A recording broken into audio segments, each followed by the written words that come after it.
All right, you guys. As promised, I've been saying that I was going to show you how to make my rosemary water.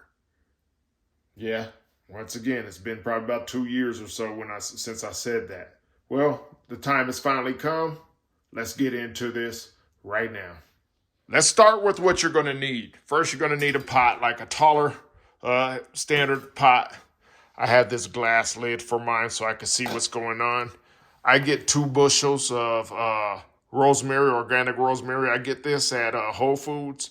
You could get it at your King Soopers, Kroger's, Publix, Safeway, whatever you have in your neck of the woods. And I use 2 bottles of mineral water, not distilled water, not purified water. Purified water, when they say purified water, that means they stripped it of all of its nutrients.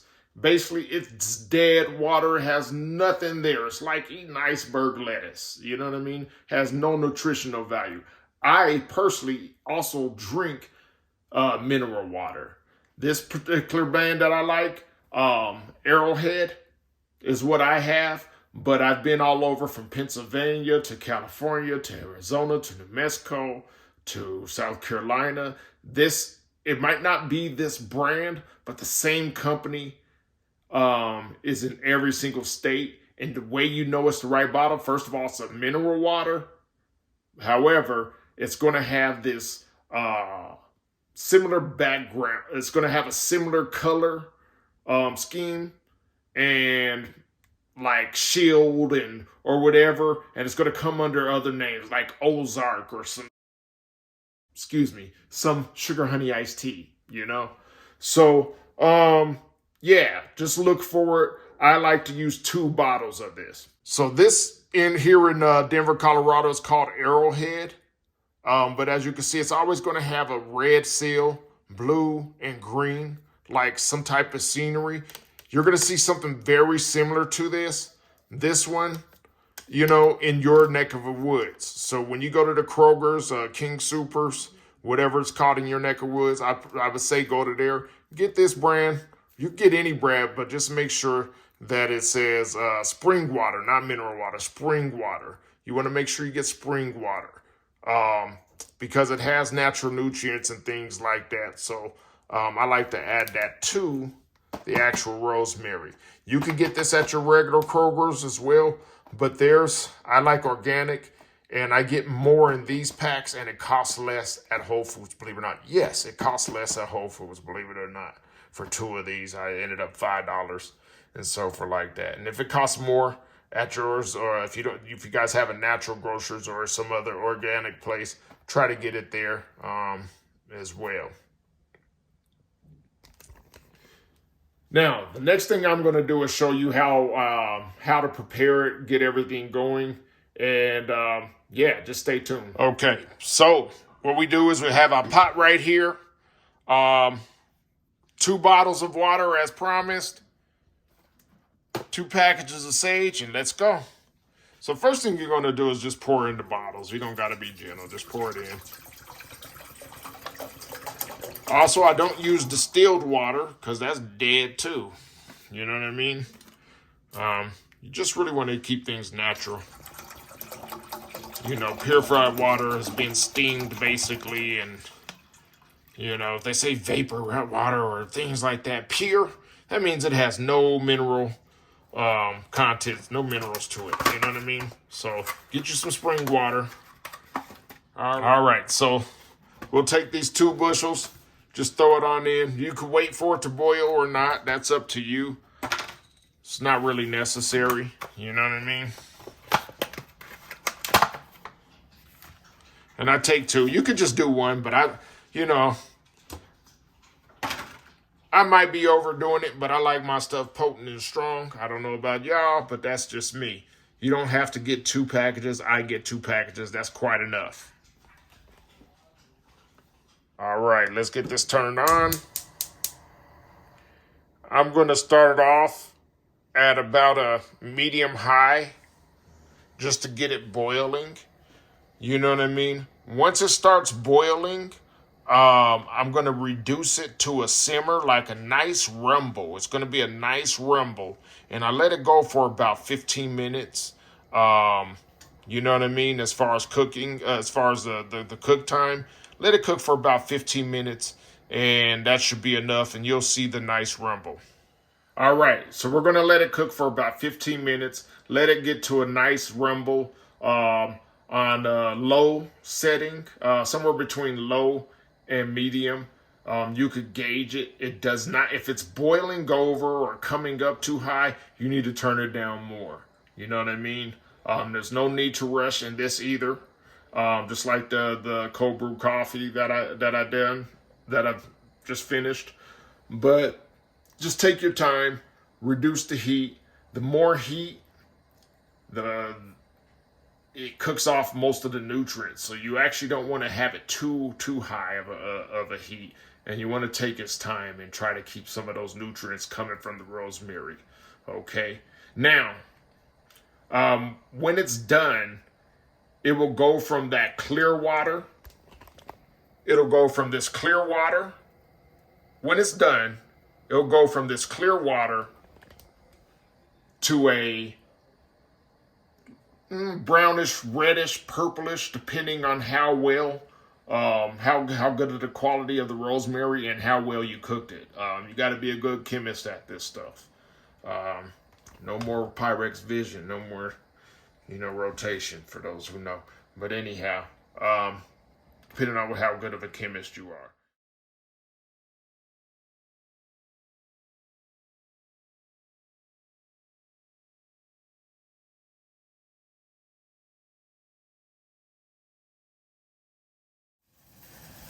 All right, now we're at the boiling point now. So what I'm going to do is I'm going to reduce the heat, and you're going to see it shift as I reduce it slowly. It's hot enough. The leaves on the tips of the rosemary are starting to turn from a green to a brown. And you're going to see it starting to reduce now to a rumble. And this is the rumble that I mean. Now, this rumble seems good right now. However, once you put the lid on, it creates pressure. So it gets hotter and that rumble is going to increase. So you got it at this point. It's very important for you to, is if you're going to be a good chemist and know what you're doing, you're going to have to be patient and watch it. This is not the time to walk away right now. You're going to come out and it's going to be like cooking noodles. All the water's coming out, spilling out onto the stovetop, and you're like, oh my gosh. And what you're doing is wasting good rosemary water. So the pressure will start to build up in here, and you're going to have to adjust that. As you can see, it immediately gets some condensation in there. But I like the glass lid, and I don't know if you can see it starting to sputter a little bit. So I'm going to watch it right now. Right now it seems low enough. But as the pressure builds, you're going to see it bubble a little bit more again. Now, as long as it stays low, I'm okay. As you can see, it's starting to expand. The bubbles get a little bit more wider in there, so I'm going to reduce it. That tells me it's too high. So I'm going to reduce it closer to low instead of the middle. Watch it for about a minute. It's already still starting to froth up a little bit over here on the right side, right about there. So I'm about to reduce it a little bit more. Try to get that to go lower.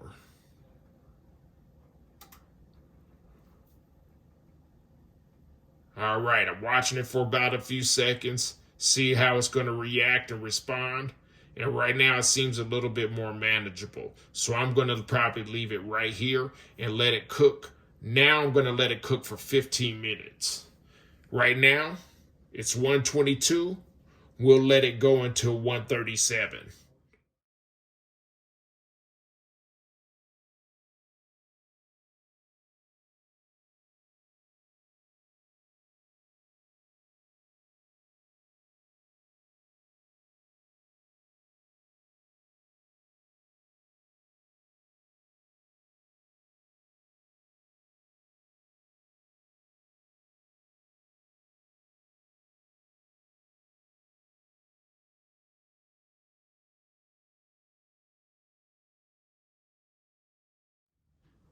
All right. We have about 6 minutes left until it's done, but I just wanted to tune back in with you guys just so you could see what's going on.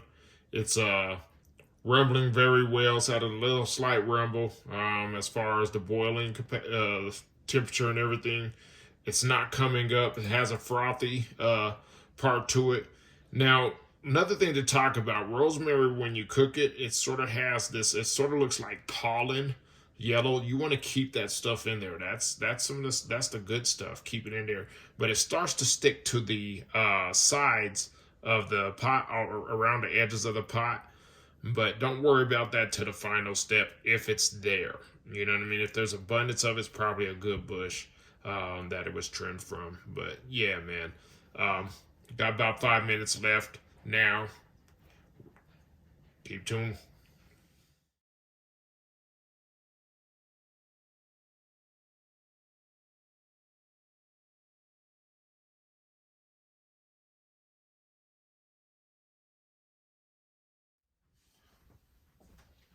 All right. We have 1 minute left, you guys. So, yeah, let's get it going. Let's get it going. We're going to watch this. Go ahead, time this. You'll see it's going to be officially 15 minutes here in a minute. I'm going to keep my watch on. Try to. It always turns off. But, yeah, man. Give or take, we'll see what it looks like after it reaches 137. And voila, as soon as I say that, it turns 137. So what we're going to do is we're going to turn this completely off right now. You'll see the suds start to settle here in a second. It's not like a regular electric stove. This is a gas stove with a iron griddle. All right, so it stays hot a little bit longer. So what you're going to do now is you're going to let this pot sit until it completely cools down. Right now, it's, like I said, 137. I'm probably going to let it sit. I'm going to go on about my day, go do whatever I got to do. But this evening, when I come back and do whatever, it should be that dark brown, reddish, maroonish, burgundy-ish, blood wine, purple color that I was telling you about earlier. Once it's at that point, I'll show you the next steps to take when preparing it. Now, there's some extra caution that you got to take with rosemary water because rosemary does spoil after about 4 to 5 days. It doesn't look like it's bad. It doesn't look like it has organisms or fungus in it, but it's so microscopic you're not going to see it. Just know you need to throw it out after 5 days. But what I like to do is freeze it in ice cubes in a silicone ice tray, and that way I can it doesn't go bad, and I could use it as needed, as necessary. And what I do is I unthaw it the evening before my wash day, which is every Sunday. I unthaw it, let the ice cubes melt naturally in a measuring glass. Because the reason why I use a measuring cup is because it's easy to pour into a bottle that I'm going to use to spray my hair with. So just think about that. Stay tuned. I'll be right back. Okay, you guys. As you can see, it's been about a hour and a half. We ended at 137. It's been about an hour and a half later, and it's already went from the light brown to a darker brownish red. So as you can see, the longer it sits and it cools off, the color, all the nutrients are coming out of the rosemary leaves into the water, and it just sort of sits like that. So I'm gonna put the lid back on, and later on you'll see what the final product looks like when I pour it out of this through a strainer, because I have to use a strainer, and into a jar before I separate it into the silicone ice trays, and whatever's left remaining in the jar I'll use tomorrow. All right, it's been about 5 hours.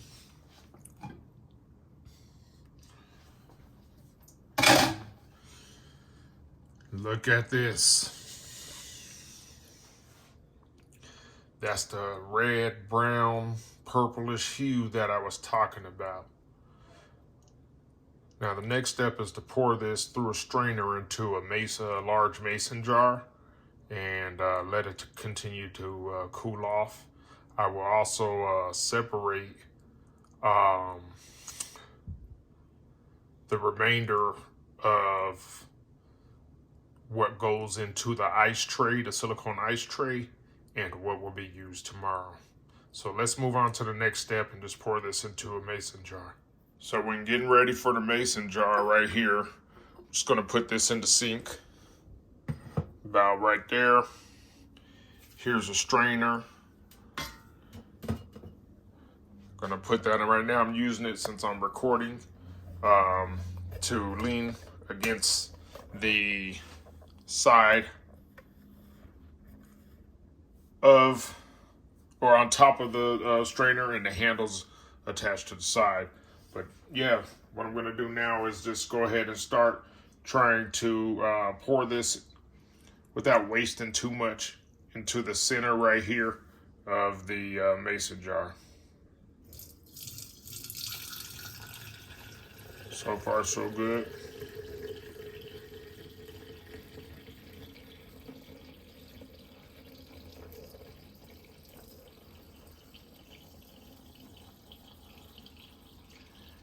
Now, sometimes this makes more than what could fit in the mason jar, and if that's the case, that's okay. I'll leave it in the, so starting to fuzz up a little bit, set up a little bit. There's still much more room in there, so I'm gonna wait for the suds to go down. It's almost like a soda, a pop, I should say.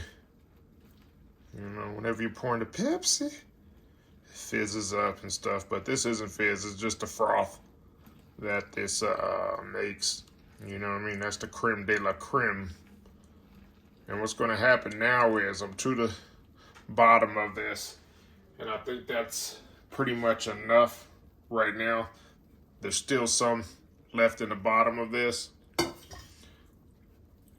gonna take what's in here, put it on top of the pot that I've been using. You know what I mean? And I'm just gonna put this down. Matter of fact, move it back a little bit.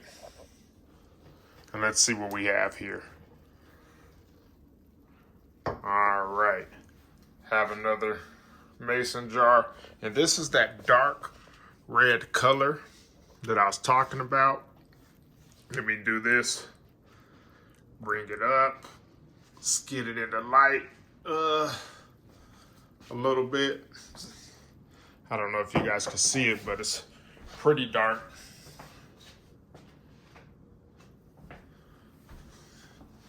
Has more like that's the color you're looking for.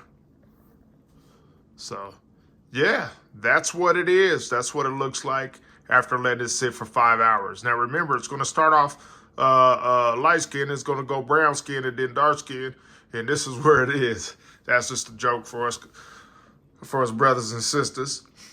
But that's what we have. We have the ability to create many hues, just sort of like this rosemary. But the darker the berry, the sweeter the juice. And there it is, man. That's what we have. Now, what I'm going to do is I have this silicone ice tray, have a rubber band, and some plastic wrap. And I'm going to show you what I'm going to do with this in a minute. I'm going to go ahead and get it poured into the tray, put it into the freezer, and then I'm going to show you how to store this away. Okay? All right. Now pouring this jar into, pouring what's remaining in this this mason jar into this ice tray. It does get messy and so forth like that. I wish this was, the reason why I use a measuring cup when I melt these ice cubes is because it has this pour thing here. But I really don't. You know what? There's more than one way to skin a cat. Let's do it this way. Hate to create more of a mess, but it's probably better. As you can see, it's probably better to pour it that way. Okay. And I guess since I have that, I'm going to take what's left in this and pour what's remaining.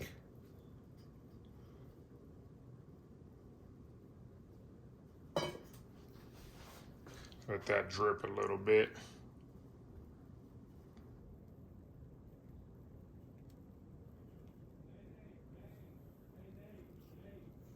Okay, so I think that's good enough. We'll take this, put it back in the top, and put this to the side. And that's what's going to help me. So yeah, I poured it in a mason jar normally, but while I'm thinking out loud, sometimes you process information as you go. And because it has a lip, it should allow me to make it less messy. And then we're going to pour it into each one of these. Let me turn this around.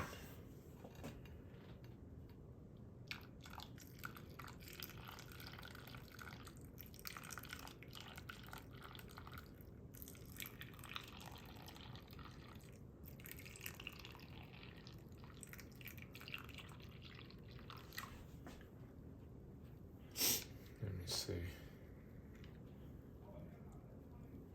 Let's see.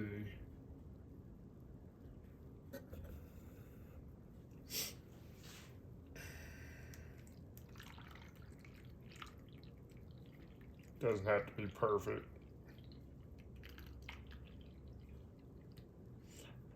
And there's a reason why I put it in a mason jar, but this helps me pour so I don't overdo or underdo.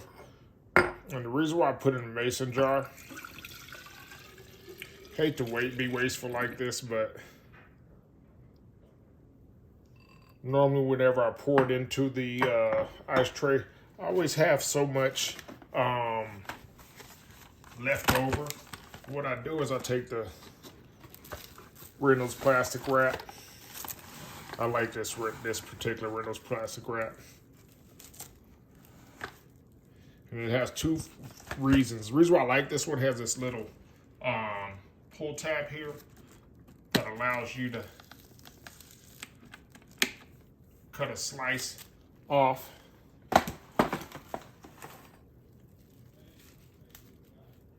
A lot faster. Then I just saran wrap the top, seals it, do the corners first, tuck them. And that just sort of helps me seal it. Keeps the frostbite to a minimum. And yeah, so, you know, that being said, the rest, I got it. I'm not done with the plastic wrap, but one of the other things I like to do is now I have two things that I need to seal off. Slide this over to the side. That actually slices it, separates it that easy, cuts it straight. And what I'm going to do is seal off this mason jar. I like to put it down like that. And I have this rubber band right here. Just going to put it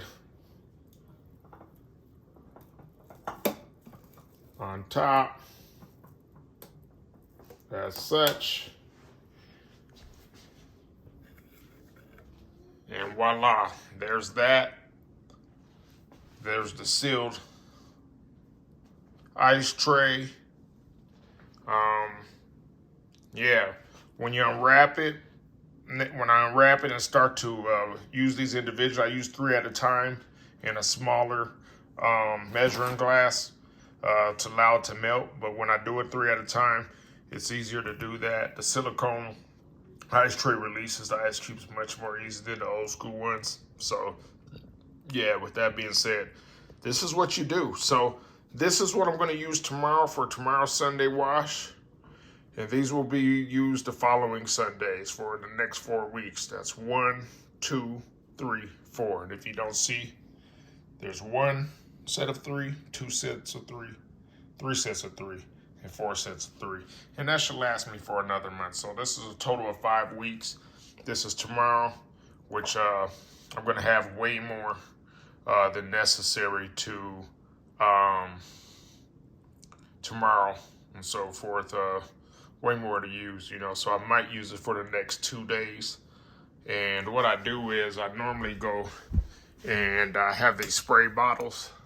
See those 2 white spray bottles? I'll fill those up with coffee, with the cold brew coffee and the rosemary wash over the next few weeks.